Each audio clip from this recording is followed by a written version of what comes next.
Hello friends, time pass नहीं की YouTube channel में आप लोग का स्वागत है। तो चलिए देखते हैं आज हम लोग सामान्य हिंदी का चैप्टर नंबर 18।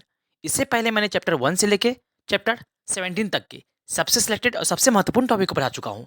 अगर वो नहीं देखे हैं तो जाइए मेरे चैनल की प्लेलिस्ट को चेक कीजिए। मेरे चैनल की प्लेलिस्ट का नाम है संपूर्ण सामान्य हिंदी के नाम से आपको प्लेलिस्ट मिलेगा। वहाँ जाके आप हिंदी के सबसे टॉप सिलेक्टेड टॉपिक को पढ़ लीजिए। यकीन मानिए कि जिसके बाद आपको कोई भी टॉपिक जीवन में कभी दोबारा नहीं पढ़नी पड़ेगी। तो चलिए आज देखते हैं हम लोग चैप्टर नंबर 18। आज हम देखेंगे हिंदी साहित्य का संपूर्ण निचोड़। जी हाँ, इसके बाद आपको दोबारा हिंदी साहित्य के संबंधित कोई भी क्वेश्चन कोई भी एग्जाम में नहीं छूटेगा, इसकी मैं गारंटी ले सकता हूँ। तो चलिए देखते हैं बिना देर किए हुए। अगर आप लोगों को संपूर्ण समान हिंदी शुरू से लेकर अंत तक सब कुछ पढ़ना है तो हमसे जुड़ जाइए और मेरे चैनल को सब्सक्राइब कर लीजिए। तो चलिए देखते हैं। आज हम देखते हैं हिंदी साहित्य का संपूर्ण निचोड़। जी हाँ, तो चलिए स्टार्ट करते हैं, बारी बारी से क्वेश्चन को देखते हैं। पहला क्वेश्चन इसमें है, हिंदी को भारतीय संविधान में क्या कहा गया है? तो हिंदी को भारतीय समाज में, चल देखते हैं, हिंदी को भारतीय संविधान में क्या कहा गया है? तो हिंदी भारतीय संविधान में राजभाषा के रूप में जाना जाता है। जी हाँ, हिंदी को भारतीय संविधान में राजभाषा की दर्जा दिया गया है। ठीक है, चलिए आगे बढ़ते हैं, देखते हैं हिंदी का आदि कवि किसे कहा जाता है? तो हिंदी का आदि कवि स्वयंभू को कहा जाता है। किसे कहा जाता है? तो स्वयंभू को। ठीक है, आगे क्वेश्चन देखते हैं, हिंदी का प्रथम उपन्यास कौन सा है? तो हिंदी का प्रथम उपन्यास कौन सा है? तो परीक्षा गुरु हिंदी का प्रथम उपन्यास है। इसके उपन्यासकार है श्रीनिवास दास। ठीक है, चलिए आगे बढ़ते हैं और देखते हैं। चलिए उसका देखते हैं, आगे क्वेश्चंस को समझते हैं। नेक्स्ट क्वेश्चन है, आदत से अक्कर स्वभाव से पक्कर कवि किस कवि को कहा जाता है? ये कहा जाता है कबीर को कहा जाता है। कौन सा कहा जाता है? तो आदत से अक्कर स्वभाव से पक्कर किस कवि को कहा जाता है? किस कवि का उपनाम है? तो यह है कबीर को कहा। ठीक है, चलिए आगे बढ़ते हैं। आधुनिक युग की मीरा किसे कहा जाता है? आधुनिक युग की मीरा किसे कहा जाता है? तो महादेवी वर्मा को आधुनिक युग की मीरा कहा जाता है। आगे बढ़ते हैं और देखते हैं। चलिए बढ़ते हैं आगे और नेक्स्ट स्लाइड की ओर बढ़ते हैं और देखते हैं यहाँ से क्वेश्चंस को। ठीक है, चलिए देखिए, उसके बाद है नेक्स्ट क्वेश्चन समझते हैं यहाँ से। देखिए नेक्स्ट क्वेश्चन है, आधुनिक युग के चरण कौन है? आधुनिक युग की मीरा तो कौन है? महादेवी वर्मा। लेकिन आधुनिक युग के चरण कौन से हैं? तो रामधारी सिंह दिनकर को आधुनिक युग के चरण कहा जाता है। ठीक है, किसे? रामधारी सिंह दिनकर को। आगे बढ़ते हैं, हिंदी का प्रथम एकांकी कौन सा है? तो हिंदी का प्रथम एकांकी एक घूंट है। ठीक है, क्या नाम इसका है? एक घूंट। चलिए आगे बढ़ते देखते हैं, हिंदी का प्रथम पत्र कौन सा है? हिंदी का प्रथम पत्र कौन सा है? तो यह है उदंड मार्तंड। ठीक है, चलिए आगे बढ़ते हैं और देखते हैं। उसको देखते हैं, नेक्स्ट क्वेश्चन समझते हैं यहाँ से। नेक्स्ट क्वेश्चन, हिंदी की प्रथम पत्रिका कौन सी है? तो संवाद कुमुदिनी हिंदी की प्रथम पत्रिका है। कौन सी? संवाद कुमुदिनी। ठीक है, आगे बढ़ते हैं, हिंदी के प्रथम गद्यकार कौन है? हिंदी के प्रथम गद्यकार कौन है? तो लल्लू लाल है हिंदी के प्रथम गद्यकार। ठीक है, चलिए आगे बढ़ते हैं और देखते हैं यहाँ से क्वेश्चंस को। ये सारे क्वेश्चन सिलेक्टेड है, यकीन मानिए कि इसको स्किप नहीं कीजिएगा और संपूर्ण शुरू से लेकर अंत जरूर देखिएगा। आगे बढ़ते हैं, हिंदी के सर्वप्रथम गीत लेखक कौन सा है? हिंदी के सर्वप्रथम गीत लेखक कौन है? यानी कि प्रथम गीत लेखक कौन है हिंदी के? तो यह है विद्यापति। ठीक है, चलिए आगे बढ़ते हैं और देखते हैं, नेक्स्ट स्लाइड की ओर बढ़ते हैं और यहाँ से देखते हैं और इंपोर्टेंट क्वेश्चंस को। ठीक है, चलिए उसके बाद देखते हैं, नेक्स्ट क्वेश्चन समझते हैं यहाँ से। हिंदी के सर्वप्रथम दैनिक समाचार पत्र कौन सा है? तो हिंदी के सर्वप्रथम दैनिक समाचार पत्र कौन सा है? तो सुधा वर्सन। सुधा वर्सन हिंदी के प्रथम समाचार पत्र है। चलिए आगे बढ़ते हैं और देखते हैं यहाँ से। नेक्स्ट क्वेश्चन, अतीत के चलचित्र अतीत के चलचित्र के रचयिता कौन है? अतीत के चलचित्र के रचयिता कौन है? तो महादेवी वर्मा है अतीत के चलचित्र के रचयिता। आगे बढ़ते हैं, अपभ्रंश का वाल्मीकि। समझिए, अपभ्रंश का वाल्मीकि किसे कहा जाता है? तो ये कहा जाता है स्वयंभू को। क्या कहा जाता है? तो स्वयंभू को कहा जाता है अपभ्रंश का वाल्मीकि। ठीक है, इसको इस उपनाम से जाना जाता है। आगे बढ़ते हैं, देखते हैं। नेक्स्ट क्वेश्चन है, अपभ्रंश भाषा के प्रथम व्याकरणाचार्य कौन थे? अपभ्रंश भाषा के प्रथम व्याकरणाचार्य कौन थे? तो हेमचंद्र। ठीक है, क्या नाम इसका है? हेमचंद्र। चलिए आगे बढ़ते हैं, देखते हैं, हिंदी के सर्वप्रथम प्रकाशित पत्र का नाम क्या है? हिंदी के सर्वप्रथम प्रकाशित पत्र का नाम क्या है? तो उदंड मार्तंड है। ठीक है, अभी हम देखे थे। चलिए इसको ऐसे भी पूछा जा सकता है एग्जाम में। आगे बढ़ते हैं, अब बढ़ते हैं आगे और समझते हैं यहाँ से और क्वेश्चंस को। ठीक है, चलिए देखते हैं आगे। उसके बाद देखते हैं आगे, नेक्स्ट क्वेश्चन यहाँ से समझते हैं। रानी केतकी की कहानी की भाषा क्या कहा जाता है? रानी केतकी की कहानी की भाषा क्या थी, या फिर रानी केतकी की भाषा जो लिखी थी उसमें कहानी, उसकी भाषा क्या थी? तो एक की थी खरी बोली, ठीक है, क्या था नाम इसका? खरी बोली था, है ना, इस भाषा में लिखी थी, ठीक है, रानी की केतकी की कहानी। आगे बढ़ते हैं।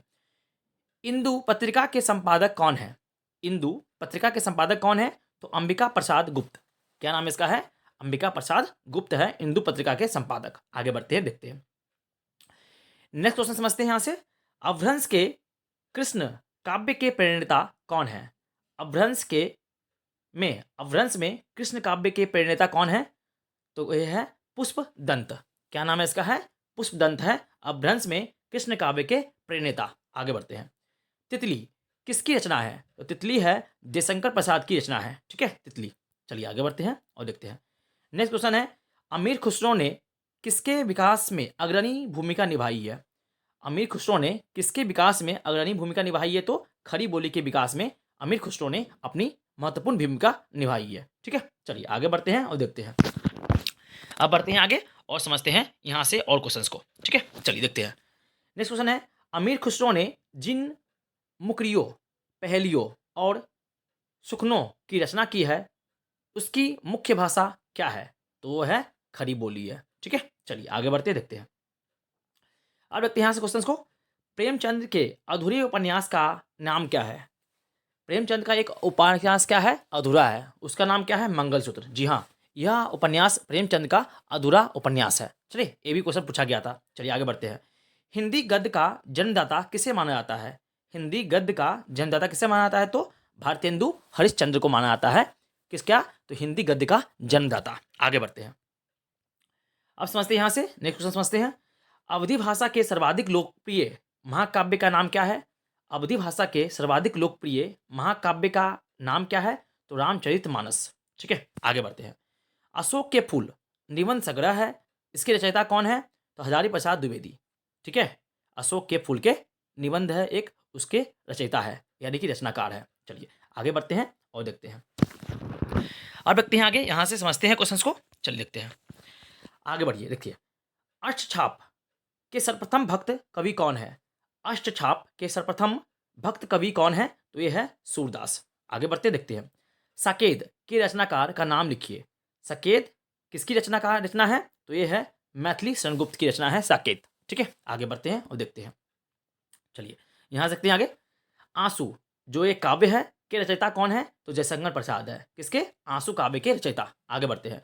आधुनिक काल में लिखा गया खड़ी बोली का प्रथम महाकाव्य कौन सा है? याद रखिएगा, आधुनिक काल बोल रहा है। आधुनिक काल में लिखा गया खड़ी बोली का प्रथम महाकाव्य कौन सा है? तो प्रिय प्रवास। क्या नाम इसका है? प्रिय प्रवास है। चलिए आगे बढ़ते देखते हैं। कबीरदास के उपदेशों का सबसे महत्वपूर्ण संकलन है कहाँ पे? तो बीजक में है, ठीक है। बीजक कबीरदास की रचना है। चलिए आगे बढ़ते हैं। आत्मजयी के रचयिता कौन है? आत्मजयी के रचयिता कौन है? तो कुंवर नारायण है आत्मजयी के रचयिता, ठीक है। चलिए आगे बढ़ते हैं और देखते हैं और क्वेश्चंस को। चलिए देखते हैं यहाँ से अब क्वेश्चंस को। ये सारे क्वेश्चन सिलेक्टेड है। यकीन मानिए कि आपके एग्जाम में कोई भी क्वेश्चन अगर हिंदी साहित्य से आएगा तो वहीं से आएगा। चलिए देखते हैं आगे। उसके बाद क्वेश्चन देखते हैं। आत्मनिर्भर जो कि निबंध है कि रचनाकार कौन है? तो एक है बालकृष्ण भट्ट। क्या नाम इसके है? बालकृष्ण भट्ट है। आगे बढ़ते हैं। अंग्रेजी भाषा को भारत में शिक्षा के माध्यम से आरंभ किया गया किसके द्वारा? तो लॉर्ड मैकाले के द्वारा किया गया, ठीक है। अंग्रेजी भाषा को भारत में शिक्षा के माध्यम से आरंभ किसने किया? तो लॉर्ड मैकाले द्वारा किया गया, ठीक है। चलिए आगे बढ़ते हैं। एक गवर्नर थे। चलिए आगे बढ़ते हैं। हिंदी के किस समाचार पत्र में खड़ी बोली को मध्य देशीय भाषा कहा गया है? हिंदी के किस समाचार पत्र में खड़ी बोली को मध्य देशीय भाषा कहा गया है? तो ये बनारस अखबार को, ठीक है। चलिए आगे बढ़ते हैं। हिंदी के प्रथम कवि कौन है? हिंदी के प्रथम कवि कौन है? तो सिद्ध सरहप्पा। क्या नाम इसका? सिद्ध सरहप्पा। ये 9वीं शताब्दी के कवि थे। चलिए आगे बढ़ते हैं, देखते हैं। Next question. वाल्मीकि द्वारा रामायण ग्रंथ की रचना हुई किस भाषा में? तो संस्कृत भाषा में हुई थी, ठीक है। जो वाल्मीकि ने रचना की थी राम ग्रंथ है, रामायण की जो रचना की थी वह संस्कृत भाषा में की थी, ठीक है। आगे बढ़ते हैं। चलिए आगे बढ़ते हैं और देखते हैं यहाँ से और क्वेश्चंस को। चलिए अब देखते हैं आगे क्वेश्चन को, यहाँ से समझते हैं। समझिए, मृगनयनी के लेखक कौन है? मृगनयनी के लेखक कौन है? तो वृंदावन लाल वर्मा। क्या नाम है? वृंदावन लाल वर्मा, यह मृगनयनी के लेखक है। आगे बढ़ते हैं। भारत दुर्दशा के रचनाकार कौन है? भारत दुर्दशा के रचनाकार कौन है? तो यह भारतेंदु हरिश्चंद्र है, भारत दुर्दशा के रचनाकार। चलिए आगे बढ़ते हैं, देखते हैं। नेक्स्ट क्वेश्चन है, ईदगाह जो ये कहानी है के रचनाकार कौन है? तो प्रेमचंद है। ठीक है, क्या नाम है इसका? है प्रेमचंद। कौन से लेखक के? तो ईदगाह कहानी के लेखक। आगे बढ़ते हैं। उर्दू किस भाषा का शब्द है? तो उर्दू तुर्की भाषा का शब्द है। कौन सी भाषा का? तुर्की भाषा का। ठीक है, चलिए आगे बढ़ते हैं, देखते हैं। अब आगे देखते हैं, यहाँ से देखिए, एक नार पिया को भानी तन वायो को सगरा जियो पानी, यह पंक्ति किस भाषा की है? तो यह है ब्रज भाषा की। ठीक है, क्या नाम है? ब्रज भाषा। ठीक है, चलिए आगे बढ़ते हैं। एक भारतीय आत्मा किसे कहा जाता है? एक भारतीय आत्मा किसे कहा जाता है? तो माखनलाल चतुर्वेदी को एक भारतीय आत्मा कहा जाता है। ठीक है, चलिए अब आगे बढ़ते हैं और देखते हैं यहाँ से और क्वेश्चंस को। चलिए देखते हैं यहाँ से नेक्स्ट क्वेश्चन को। पद्मावत कथा के लेखक कौन है? पद्मावत कथा है, इसके लेखक कौन है? तो मलिक मोहम्मद जायसी है। ठीक है, इसके रचनाकार। आगे बढ़ते हैं। युगवाणी, युगवाणी के लेखक कौन है? तो युगवाणी के लेखक है सुमित्रानंदन पंत। क्या नाम है इसके? सुमित्रानंदन पंत युगवाणी के लेखक है। चलिए आगे बढ़ते हैं और देखते हैं यहाँ से नेक्स्ट क्वेश्चन को। कठिन काव्य का प्रेत, कठिन काव्य का प्रेत किस कवि को कहा जाता है? तो ये कहा जाता है केशव दास को। किसे कहा जाता है? तो केशव दास को कहा जाता है कठिन काव्य का प्रेत। ठीक है, आगे बढ़ते हैं। कथा सम्राट किसे कहा जाता है? तो ये कहा जाता है प्रेमचंद को। ठीक है, क्या नाम इसका है? प्रेमचंद। ठीक है, प्रेमचंद। चलिए कथा सम्राट का किसे कहा जाता है? चलिए आगे बढ़ते हैं। अब देखते हैं नेक्स्ट क्वेश्चन, यहाँ समझते हैं। कबीर दास की भाषा क्या थी? तो ये थी सधु कर्री। क्या नाम है? सधु कर्री। चलिए आगे बढ़ते हैं। कमल का सिपाही किसे कहा जाता है? तो कमल का सिपाही कहा जाता है मुंशी प्रेमचंद को। ठीक है, मुंशी प्रेमचंद को कलम का सिपाही कहा जाता है। ठीक है, चलिए आगे बढ़ते हैं और देखते हैं। चलिए यहाँ देखते हैं और क्वेश्चन को और समझते हैं और इंपॉर्टेंट क्वेश्चन को। देखिए नेक्स्ट है, किस कवि को दोहा को शुक्ल ने हिंदी साहित्य का रत्न कहा है? किस कवि के दोहे को शुक्ल ने हिंदी साहित्य का रत्न कहा है? तो बिहारी के दोहे को। ठीक है, चलिए आगे बढ़ते हैं। कवि कालिदास की अभिज्ञान शकुंतलम का हिंदी अनुवाद किसने किया है? ये याद रखिएगा, है राजा लक्ष्मण सिंह ने। किसने किया? तो राजा लक्ष्मण सिंह ने। आगे बढ़ते हैं, चल देखते हैं क्वेश्चंस को आगे। नेक्स्ट क्वेश्चन है, कस्तूरी कुंडल बसय किसकी आत्मकथा है? कस्तूरी कुंडल बसय किसकी आत्मकथा है? तो यह है मैत्रेयी पुष्पा की। चलिए आगे बढ़ते हैं। कादम्बरी के लेखक कौन है? तो यह है बाणभट्ट। ठीक है, कादम्बरी के लेखक कौन है? तो बाणभट्ट है। चलिए आगे बढ़ते देखते हैं। कामायनी किस प्रकार का ग्रंथ है? कामायनी किस प्रकार का ग्रंथ है? तो यह महाकाव्य है। ठीक है, चलिए आगे बढ़ते हैं और देखते हैं। रामधारी सिंह दिनकर, चलिए यहाँ देखते हैं। रामधारी सिंह दिनकर को किस रचना के लिए ज्ञानपीठ पुरस्कार मिला था? रामधारी सिंह दिनकर को किस रचना के कारण ज्ञानपीठ पुरस्कार मिला था? तो ये मिला था उर्वशी के कारण। ठीक है, यानी कि उर्वशी के लिए रामधारी सिंह दिनकर को ज्ञानपीठ पुरस्कार मिला था। आगे बढ़ते देखते हैं। किस पुस्तक का 15 भारतीय भाषाओं और 40 विदेशी भाषाओं में अनुवाद किया जा चुका है? ठीक है, ये कौन सा है? तो पंचतंत्र। इसके लेखक कौन है? तो विष्णु शर्मा इसके लेखक है। ठीक है, चलिए आगे बढ़ते हैं, देखते हैं। अब देखते हैं यहाँ से नेक्स्ट क्वेश्चन समझते हैं। सतसई के रचनाकार कौन है? तो ये है बिहारी। सतसई के रचनाकार कौन है? तो बिहारी है। आगे बढ़ते हैं। निशा निमंत्रण के रचनाकार कौन है? निशा निमंत्रण के रचनाकार कौन है? तो हरिवंश राय बच्चन है। ठीक है, चलिए आगे बढ़ते हैं, देखते हैं। नेक्स्ट क्वेश्चन, गागर में सागर भरने वाला का कार्य किस कवि ने किया है? गागर में सागर भरने का कार्य किस कवि ने किया है? तो बिहारी ने ही किया है। ठीक है, चलिए आगे बढ़ते हैं, देखते हैं। अब समझते हैं यहाँ से क्वेश्चंस को। देखिए अब आगे क्वेश्चन, नेक्स्ट क्वेश्चन है, रस मीमांसा रस सिद्धांत के संबंधित पुस्तक के लेखक कौन है? रस मीमांसा रस सिद्धांत के संबंधित पुस्तक के लेखक कौन है?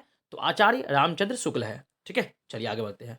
विद्यापति की पदावली की भाषा क्या है? विद्यापति की पदावली की भाषा क्या है? तो यह है मैथिली। ठीक है, चलिए आगे बढ़ते हैं, देखते हैं। आगे बढ़ देखते हैं। तुलसीदास का वह ग्रंथ कौन सा है जिसमें ज्योतिष का वर्णन किया गया है? तुलसीदास का वह ग्रंथ कौन सा है जिसमें ज्योतिष का वर्णन किया गया है? तो यह है रामाज्ञा प्रश्नावली। क्या नाम है? रामाज्ञा प्रश्नावली। आगे बढ़ते हैं। भारत भारतीय काव्य के रचनाकार कौन है? तो मैथिली शरण गुप्त है भारत भारतीय काव्य के रचनाकार। ठीक है, चलिए आगे बढ़ते देखते हैं। नेक्स्ट क्वेश्चन है, आचार्य रामचंद्र शुक्ल ने त्रिवेणी में किन तीन महाकवियों की समीक्षा प्रस्तुत की है? तो ये की है सूरदास, दूसरा है तुलसीदास, तीसरा है मलिक मोहम्मद जायसी। ठीक है, इस तीनों का कहा किया है। आगे बढ़ते हैं और देखते हैं। चलिए आगे यहाँ देखते हैं, समझते हैं ऐसे क्वेश्चन को। ये सारे क्वेश्चन सिलेक्टेड है। अगर वीडियो आप लोगों को अच्छा लग रहा हो तो प्लीज मेरे चैनल को सब्सक्राइब कर लीजिए और संपूर्ण हिंदी से पढ़ने के लिए आप हमसे जुड़ जाइए। देखिए, पृथ्वीराज रासो किस कवि की रचना है? पृथ्वीराज रासो किस कवि की रचना है? तो यह है चंद्रवड़ दाय की। ठीक है, चलिए आगे बढ़ते हैं, देखते हैं। नेक्स्ट क्वेश्चन है, प्रेम सागर के रचनाकार है? तो लल्लू लाल जी है। क्या नाम है इसका? लल्लू लाल जी, प्रेम सागर के रचनाकार। आगे बढ़ते हैं। सूर्यकांत त्रिपाठी निराला को कैसा कवि माना जाता है? सूर्यकांत त्रिपाठी निराला को कैसा कवि माना जाता है? तो क्रांतिकारी कवि माना जाता है। ठीक है, सूर्यकांत त्रिपाठी निराला को। आगे बढ़ते हैं। चलिए, सुहाग के नुपुर के रचयिता कौन है? सुहाग के नुपुर के रचयिता कौन है? तो अमृतलाल नागर। कौन है? तो अमृतलाल नागर है सुहाग के नुपुर के रचयिता। आगे बढ़ते हैं। झरना काव्य का संग्रह के रचयिता कौन है? झरना काव्य का संग्रह के रचयिता कौन है? तो जयशंकर प्रसाद है। ठीक है, चलिए आगे बढ़ते हैं और देखते हैं और यहां से मोस्ट इंपोर्टेंट क्वेश्चंस को। ठीक है, चलिए देखिए आगे। सांच बराबर तप नहीं, झूठ बराबर पाप, इस पंक्ति के रचयिता कौन है? सांच बराबर तप नहीं, झूठ बराबर पाप, ये है कबीर के। ठीक है, आगे बढ़ते हैं। रामधारी सिंह दिनकर को भारतीय ज्ञानपीठ पुरस्कार प्राप्त हुआ था किस पे? तो उर्वशी है ना, इसके जो है ना उर्वशी पर प्राप्त हुआ था। चलिए, किसे प्राप्त हुआ? तो उर्वशी को प्राप्त हुआ था। आगे बढ़ते हैं, चल देखते हैं आगे क्वेश्चंस को और समझते हैं। नेक्स्ट है, कामायनी किस प्रकार का ग्रंथ है? तो यह है महाकाव्य। आगे बढ़ते हैं। हिंदी साहित्य के इतिहास के सर्वप्रथम लेखक कौन है? तो यह है गरसा द तासी। क्या नाम इसके हैं? गरसा द तासी। यह हिंदी साहित्य के इतिहास के सर्वप्रथम लेखक है। आगे बढ़ते हैं। नेक्स्ट क्वेश्चन है, पल्लव के रचयिता कौन है? तो यह है सुमित्रा नंदन पंत, यह पल्लव के रचयिता है। ठीक है, चलिए आगे बढ़ते हैं और देखते हैं। अब यहां समझते हैं और इंपोर्टेंट क्वेश्चंस को। समझिए, वीरों का कैसा होत बसंत कविता के रचनाकार कौन है? वीरों का कैसा होता बसंत कविता का रचनाकार कौन है? तो सुभद्रा कुमारी चौहान। ठीक है, आगे बढ़ते हैं। हिंदी के किस समाचार पत्र में खली बोली को मध्य देशीय भाषा कहा गया है? तो ये कहा गया है बनारस अखबार को। ठीक है, चलिए आगे बढ़ते हैं। नेक्स्ट क्वेश्चन है, हिंदी का राष्ट्रीय कवि किसे कहा जाता है? तो मैथिली शरण गुप्त को कहा जाता है। ठीक है, आगे बढ़ते हैं। चीनी तिब्बती भाषा समूह की भाषाओं के बोलने वाले को कहा जाता है कौन? क्या कहा जाता है? तो निषाद कहा जाता है। जो चीनी और तिब्बती भाषा बोलते हैं उसके समूह को क्या कहा जाता है? तो निषाद कहा जाता है। ठीक है, चलिए आगे बढ़ते हैं। रामचरितमानस में प्रधान रस के रूप में किस रस का मान्यता प्राप्त है? तो ये है भक्ति रस को। ठीक है, चलिए आगे बढ़ते हैं और देखते हैं और क्वेश्चन को। यहाँ से समझिए, ये सारे क्वेश्चन सिलेक्टेड है। यकीन मानिए कि आपके एग्जाम में यहाँ से सीधा सीधा पूछ लिया जाएगा। ठीक है, आगे बढ़ते हैं। किस इतिहासकार ने सर्वप्रथम रीतिकालीन कवियों के सर्वाधिक परिचयात्मक विवरण दिए हैं? तो ये दिए हैं मिश्र बंधु। ठीक है, आगे बढ़ते हैं। किस काल को स्वर्ण काल कहा जाता है? यानी कि किस काल को हिंदी का स्वर्ण काल कहा जाता है? तो ये कहा जाता है भक्ति काल को ही। ठीक है, चलिए आगे बढ़ते हैं। नेक्स्ट क्वेश्चन है, किस छायावादी कवि ने संवाद शैली का सर्वाधिक प्रयोग किया है? तो ये किया है जयशंकर प्रसाद ने। ठीक है, आगे सूर सागर के रचयिता कौन है? तो सूरदासी है। सूर लगा हुआ है, सूरदासी है। ठीक है, चलिए आगे बढ़ते हैं, देखते हैं। नेक्स्ट क्वेश्चन है, रामधारी सिंह दिनकर किस रस के कवि माने जाते हैं? रामधारी सिंह दिनकर किस रस के कवि माने जाते हैं? तो वीर रस के कवि माने जाते हैं। कौन? रामधारी सिंह दिनकर। चलिए आगे बढ़ते हैं और देखते हैं क्वेश्चंस को। चलिए अब देखते हैं यहाँ से क्वेश्चंस को। देखिए, वह कौन सा रचनाकार है जिन्होंने सबसे अधिक टीका लिखी है? तो ये है बिहारी सतसई। ठीक है, आगे बढ़ते हैं। भूषण किस रस के कवि माने जाते हैं? तो ये पाए जाते हैं बीर रस के कवि। कौन रस के? तो बीर रस के कवि माने जाते हैं भूषण। आगे बढ़ते हैं। चलिए देखते हैं यहाँ से। शेष कादम्बरी, शेष कादम्बरी के लेखक कौन है या रचयिता कौन है? तो यह है बाणभट्ट। आगे बढ़ते हैं। पूस की रात जो कहानी है कि रचयिता कौन है? तो प्रेमचंद है। ठीक है, चलिए आगे बढ़ते देखते हैं, समझते हैं नेक्स्ट क्वेश्चन को। हिंदी कविता को छंदों की परिधि से मुक्त कराने वाले कवि कौन थे? तो सूर्यकांत त्रिपाठी निराला थे। ठीक है, ये भी याद रखिए क्वेश्चंस को। चलिए अब आगे बढ़ते हैं और देखते हैं यहाँ से क्वेश्चंस को। चलिए अब यहाँ से देखते हैं, नेक्स्ट क्वेश्चन समझते हैं। देवनागरी लिपि का विकास किस लिपि से हुआ है? तो ये हुआ है ब्राह्मी लिपि से। मैंने इस पर एक वीडियो बनाया था जो कि फर्स्ट वीडियो है चैप्टर नंबर 1 में। चलिए आगे बढ़ते हैं, देखते हैं नेक्स्ट क्वेश्चन है। जब जब होई धर्म की कहानी, बढ़े असुर अधम अभिमानी, इस पंक्ति के रचयिता कौन है? तो ये है तुलसीदास। ठीक है, आगे बढ़ते हैं। यह किसने कहा था कि साहित्य का इतिहास जनता के चित्त वृत्ति का इतिहास है? ये किसने कहा था? तो आचार्य रामचंद्र शुक्ल ने कहा था। ठीक है, आगे बढ़ते हैं। नेक्स्ट क्वेश्चन है। हिंदी के प्रथम मौलिक नाटक का नाम क्या है? हिंदी के प्रथम मौलिक नाटक का नाम क्या है? तो नुहूस। यह किसने लिखा था? गोपाल चंद्र ने लिखा था। ठीक है, चलिए आगे बढ़ते हैं और देखते हैं नेक्स्ट स्लाइड की ओर बढ़ते हैं। चलिए अब देखते हैं यहाँ से क्वेश्चंस को, समझिए। नेक्स्ट क्वेश्चन है। भारत में सबसे अधिक बोला जाने वाला भाषा समूह कौन सा है? तो इंडो आर्यन। ये भी याद रखिएगा, भारत में सबसे अधिक बोला जाने वाला भाषा समूह कौन सा है? तो इंडो आर्यन है। आगे, किस नाटककार ने अपने नाटकों के लिए रंगमंच को अनिवार्य नहीं माना है? ये याद रखिएगा, किस नाटककार ने अपने नाटकों के लिए रंगमंच को अनिवार्य नहीं माना है? तो ये माना है किसने? जयशंकर प्रसाद ने। ठीक है, चलिए आगे बढ़ते हैं, देखते हैं। अब आगे समझते हैं क्वेश्चन। कौन सा एक व्यंग लेखक है? कौन सा एक व्यंग लेखक है? तो हरिशंकर परसाई। आगे बढ़ते हैं। डोंगरी भाषा मुख्य रूप से कहाँ बोली जाती है? तो जम्मू कश्मीर में बोली जाती है डोंगरी भाषा। ठीक है, चलिए आगे बढ़ते हैं। नेक्स्ट क्वेश्चन है और लास्ट क्वेश्चन है। प्रसिद्ध कहानी नमक का दरोगा के लेखक कौन है? तो प्रेमचंद है। यहाँ पे आपका संपूर्ण हिंदी साहित्य समाप्त हुआ। यकीन मानिए कि इसके बाहर आपका कोई भी क्वेश्चन एग्जाम में नहीं छूटेगा। और संपूर्ण हिंदी को शून्य से लेकर शिखर तक पढ़ने के लिए आप हमसे जुड़ जाइए और मेरे चैनल को सब्सक्राइब कर लीजिए। तब तक के लिए थैंक यू। जय हिंद, वंदे मातरम।